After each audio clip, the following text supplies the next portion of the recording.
We asked ourselves, how can we foster better exchange among readers so that it's really valuable both to take part and to read the conversation and maybe learn something from it.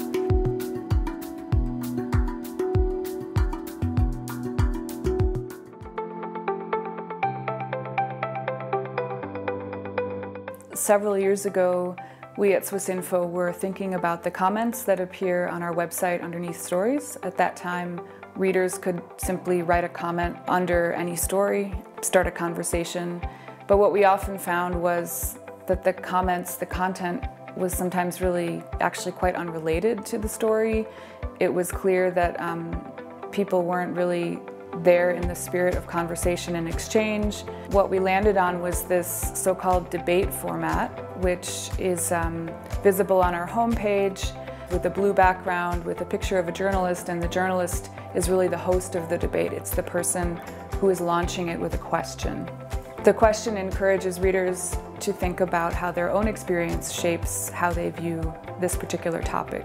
We launched this debate format, and then shortly thereafter we realized we'd like for our users to be able to talk to each other across language barriers because we serve a 10-language audience. And in order to address that, we introduced an auto-translation feature. So the debate is now a single thread that anyone can comment on in any of the languages we serve.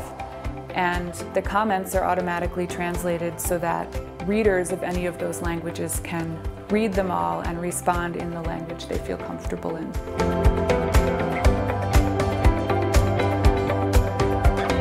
Yeah, we have a variety of topics. Of course, some are meant to be a bit lighter. We've talked about, for example, etiquette on public transport in Switzerland, people who may have traveled to the country and seen how the trains function and wonder about some of the habits of commuters and passengers.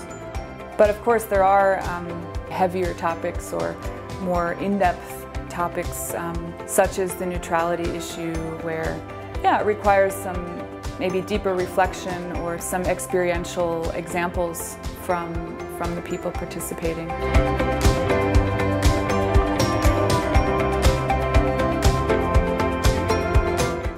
The debate topics really come out of the coverage that journalists are doing and the conversations that they're picking up on when they're doing their research.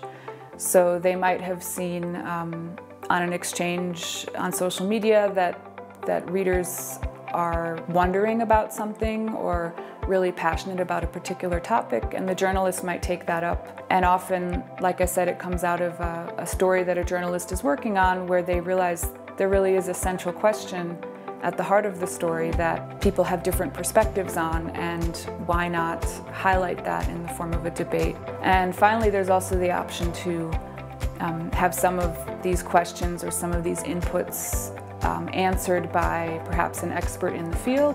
We can and do invite people who have researched the topic, who are dedicating their lives to the topic, to get involved and provide kind of a unique voice to the debate.